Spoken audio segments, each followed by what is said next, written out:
IC को देखिए यहाँ पर, आईसी को जो है आइडेंटिफाई किया हूँ, और ये मेरा जो है ईएमएमसी का इंफॉर्मेशन है, ठीक है।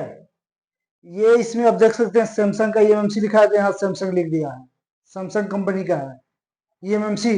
जो ईएमएमसी लगा हुआ है वो सैमसंग कंपनी का, यहाँ सैमसंग लिख दिया, ठीक है। ये आपका इसका नंबर है, जो ईएमएमसी लगा हुआ है उसका नंबर है। तो ये सब चीज तो अभी देखना बाकी है अभी, क्योंकि जब ईएमएमसी हम पढ़ेंगे तो उसमें देख लेंगे, ठीक है। अभी आपको यह देखना है कि ये कौन से मॉडल की है, तो यहाँ देख सकते हैं इसका मॉडल नंबर है, जो मॉडल हम देख रहे हैं ये मॉडल नंबर है, मेरा वर्जन है 10 वर्जन अभी इसमें है। और जो मुझे देखना था वो ये देखना था, यहाँ पर देख सकते हैं इसका जो हेल्थ होता है SLC और MLC, ठीक है।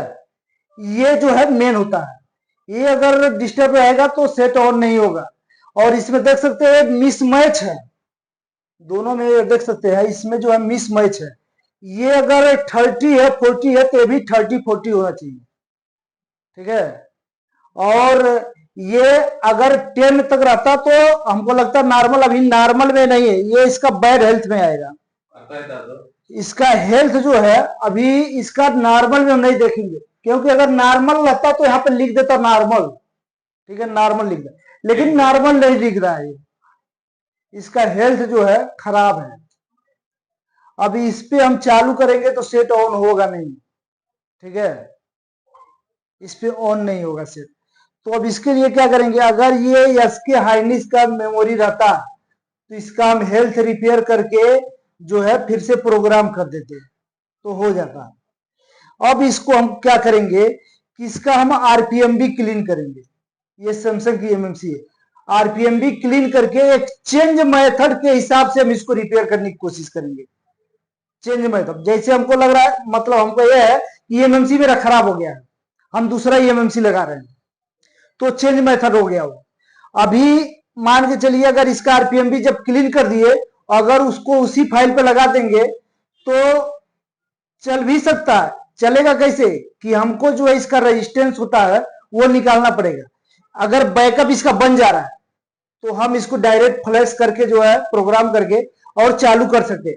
अगर बैकअप नहीं है तो हमको क्या है कि पहले जो है इंजीनियरिंग फाइल डालना पड़ता है आईएमआई रिपेयर करने के लिए, ठीक है, सिक्योरिटी रिपेयर करने के लिए, तो इंजीनियरिंग के हिसाब से हम करते। लेकिन हमारा जो है इसका अगर बैकअप बन गया तो हम इसको डायरेक्ट करने की कोशिश करेंगे, डायरेक्ट जो है बैकअप डाल के और जो है इसको हम फ्लैश करके देखेंगे, क्योंकि इसका बैकअप तो है, अगर बन जाएगा तो, अगर नहीं बनेगा तो हम ये चेंज मेथड से करेंगे, इंजीनियरिंग फाइल डाल के करेंगे, ठीक है। तो सबसे पहले जो है इसको हम इसी पे जो है इसका बैकअप बनाते हैं, उसको बैकअप बना के एक बार ट्राई करते हैं तो होता है कि नहीं होता है। ಸರಿ ನೋಡಿ, ಇವಾಗ ಫಸ್ಟ್ ನಾವು ಅದರಲ್ಲಿ ಐಡೆಂಟಿಫೈ ಮಾಡಿದ್ವಿ. ಐಡೆಂಟಿಫೈ ಮಾಡಿದಾಗ ನೋಡಿ ಮೇಲೆ ಐಡೆಂಟಿಫೈ ಇಎಂಎಂಸಿ ಅಂತ ಇದೆ ನೋಡಿ, ನಿಮ್ಮ ರೈಟ್ ಸೈಡ್ ಅಲ್ಲಿ ಮೇಲ್ಗಡೆ ಪಿಂಕ್ ಕಲರ್ ಕಾಣಿಸ್ತಾ ಇದೆಯಾ, ಅಲ್ಲಿ ಕ್ಲಿಕ್ ಮಾಡಿದ್ದೇನೆ ನಿಮಗೆ ಈ ಇಎಂಎಂಸಿ ಯ ಫುಲ್ ಡೀಟೇಲ್ ಬರುತ್ತೆ. ಇಎಂಎಂಸಿ ಯಾವ ವರ್ಷನ್, ಇಎಂಎಂಸಿ ಯ ನಂಬರ್ ಏನು, ಆಮೇಲೆ ಸಾಫ್ಟ್ವೇರ್ ಏನ್ ವರ್ಷನ್, ಇದಕ್ಕೆ ಯಾವ ಮಾಡೆಲ್ ಗೆ ಕನೆಕ್ಟೆಡ್ ಆಗಿದೆ, ಸೊ ಮತ್ತೆ ನಿಮ್ಮ ಇದು ಬೂಟ್ ಸ್ಟ್ರಕ್, ನಿಮ್ಮ ಇದು ಫೈಲ್ಸ್ ಅದೆಲ್ಲಾನು ಇದರಲ್ಲಿ ತೋರಿಸ್ತೇವೆ, ಅಂದ್ರೆ ಫುಲ್ ಇನ್ಫಾರ್ಮೇಶನ್ ಅದ್ರಲ್ಲಿ ತೋರಿಸ್ತೇವೆ.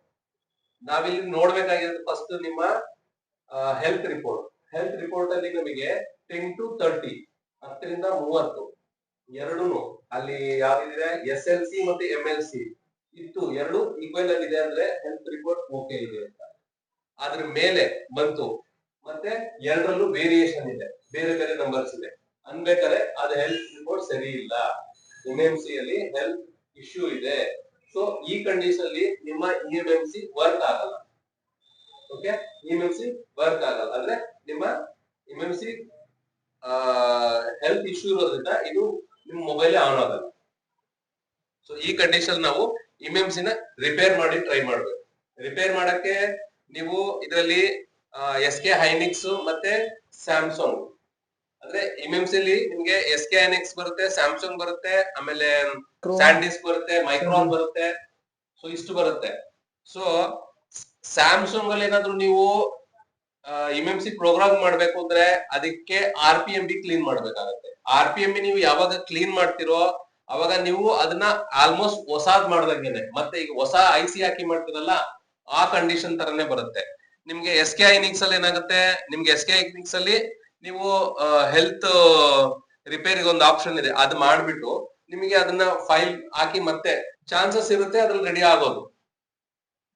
ಈಗ MMC ಇಲ್ಲಿ ನಮಗ ಸ್ಯಾಮ್ಸಂಗ್ MMC ಇದೆ, ಯಾವ ತರ ಮಾಡ್ಬೇಕು ಅಂದ್ರೆ ನೀವು ಫಸ್ಟ್ ಇದಕ್ಕೆ ಬ್ಯಾಕಪ್ ತಗೋಬೇಕಾಗುತ್ತೆ.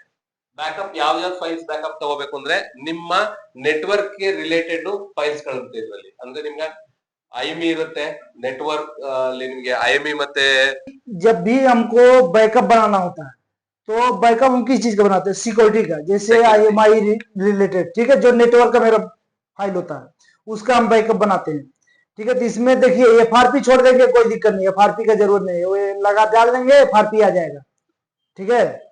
तो इसको मैं छोड़ दिया हूं, NV डाटा परसिस्ट, ठीक है ये। और ये जो दो है फर्स्ट और सेकेंड जो लिखा हुआ है यही आपका IMI है, IMI जो है यही दो है, इसी में आपका IMI नंबर है, 1 नंबर और 2 नंबर।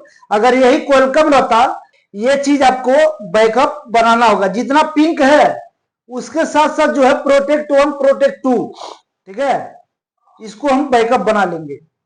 और एक चीज और देखते हैं, ये कस्ट है, कस्ट को हम छोड़ देंगे, इसलिए छोड़ देंगे बहुत बड़ा फाइल होता है 1 GB का, और ये जो है मेरा फ्लैश फाइल में आ जाता है, ठीक है। अगर ये नहीं रहेगा तब भी चल जाएगा। तो कस्ट जो है 1 GB का फाइल है, इसको बैकअप बनाने में बहुत टाइम लग जाएगा, कभी कभी इसको बैकअप बनाते समय भी MMC खराब हो जाता है। तो हम इतना जो है ट्रिक कर लिए हैं, और जो है हम यहाँ पर रीड कर लेंगे, रीड करेंगे तो अब ये जितना टाइम लगाए ಅಂದ್ರೆ ನಿಮ್ಮ ಸೆಕ್ಯೂರಿಟಿ ಫೈಲ್ಸ್ ನಾವು ಫಸ್ಟ್ ಬ್ಯಾಕಪ್ ತಗೋಬೇಕು. ಯಾಕಂದ್ರೆ ಸೆಕ್ಯೂರಿಟಿ ಫೈಲ್ಸ್ ಇಲ್ಲ ಅಂದ್ರೆ ಮಾಡೋದ್ ಕಷ್ಟ ಇದೆ. ಅಥವಾ ನಿಮ್ಮ ಹತ್ರ IME ನಂಬರ್ ಇಲ್ಲ, ಏನ್ ಮಾಡ್ತೀರಾ? ಆಗೋದಿಲ್ಲ. ಸೊ ಇಲ್ಲಿಂದ ಬ್ಯಾಕಪ್ ತಗೊಂಡ್ಬಿಟ್ರೆ ನಾವು ಇಂಜಿನಿಯರಿಂಗ್ ಫ್ಲಾಶ್ ಫೈಲ್ ಹಾಕಿ ನಾವು ಮಾಡೋ ಅವಶ್ಯಕತೆ ಇರಲ್ಲ. ಸೊ ಡೈರೆಕ್ಟ್ ಫ್ಲಾಶ್ ಫೈಲ್ ಹಾಕಿ ಅಲ್ಲಿ ಈ ಬ್ಯಾಕಪ್ ನ ಅದಕ್ಕೆ ಲೋಡ್ ಮಾಡ್ಬಿಟ್ಟು ಅದರಿಂದನೇ ಒಂದೇ ಸರಿ ಆಗುತ್ತೆ. ಇಂಜಿನಿಯರಿಂಗ್ ಫೈಲ್ ಮಾಡಿದಾಗ ಏನಾಗುತ್ತೆ, ನಿಮಗೆ ಎಲ್ಲ ಹೊಸದಾಗಿ ಮಾಡ್ದಂಗೆ. ಅವಾಗ ನಿಮ್ಮ ಇದು ಇಂಜಿನಿಯರಿಂಗ್ ಮೋಡ್ ಅಲ್ಲಿ ನಿಮ್ಮ IME ಅದನ್ನೆಲ್ಲಾನು ನಾವು ಅದಕ್ಕೆ ರಿಪೇರ್ ಮಾಡ್ತೀವಲ್ವಾ, ಅವಾಗ ನಿಮ್ಮ IME ನಂಬರ್ನು ಇರಬೇಕು, ಇಲ್ಲ ಅಂದ್ರೆ ಆಗೋದಿಲ್ಲ. ಇಂಜಿನಿಯರಿಂಗ್ ನೋಟ್ ಮಾಡಕ್ಕೆ ಅದು ಬೇರೆ ಫೈಲ್ ಬರುತ್ತೆ, ಫೈಲೇ ಬೇರೆ ಬರುತ್ತೆ, ಅದೇನೇ ಆಗುತ್ತೆ. ಅದ್ರಲ್ಲೇನೆ ಎಲ್ಲಾ ಮಾಡೋದು, ಎಲ್ಲಾ ಪ್ರೋಗ್ರಾಮಿಂಗ್ ಬರೋದು ಇದ್ರಲ್ಲೇನೆ. ಆದ್ರೆ ಮೆಥಡ್ಸ್ ಗಳು ಬೇರೆ ಬೇರೆ ಇರುತ್ತೆ. ಈಗ ಇದು ಸೆಕ್ಯೂರಿಟಿ ಫೈಲ್ಸ್ ನ ಬ್ಯಾಕಪ್ ತಗೋತಾ ಇದೆ. ಬ್ಯಾಕಪ್ ಕ್ರಿಯೇಟ್ ಆಗಿ ನಮ್ಮಲ್ಲಿ ಸಿಸ್ಟಮ್ ಅಲ್ಲಿ ಒಂದ್ ಕಡೆ ಹೋಗಿ ಸ್ಟೋರೇಜ್ ಆಗಿರುತ್ತೆ. ಇದ್ರ ಬಗ್ಗೆ ಮತ್ತೆ ಒಂದು ಡೀಟೇಲ್ ಕ್ಲಾಸ್ ನಿಮಗೆ ಇನ್ನೊಂದು 15-20 ದಿನ ಆದ್ಮೇಲೆ, 1 ತಿಂಗಳು ಆದ್ಮೇಲೆ ಒಂದು ಕ್ಲಾಸ್ ಕೊಡ್ತೀವಿ, ಕಂಪ್ಲೀಟ್ ಮತ್ತೆ ಡೀಟೇಲ್ ಕೊಡ್ತೀವಿ MMC ಇದಕ್ಕೆ. ಇದು ಸ್ವಲ್ಪ ನೀವು ಇದನ್ನೆಲ್ಲ ಮಾಡ್ಕೊಳ್ಳಿ, ಆಮೇಲೆ ಮತ್ತೆ ಕಂಪ್ಲೀಟ್ ಡೀಟೇಲ್ಸ್ ಒಂದು ಕ್ಲಾಸ್ ಕೊಡ್ತೀನಿ ನಿಮಗೆ, ಓಕೆನಾ?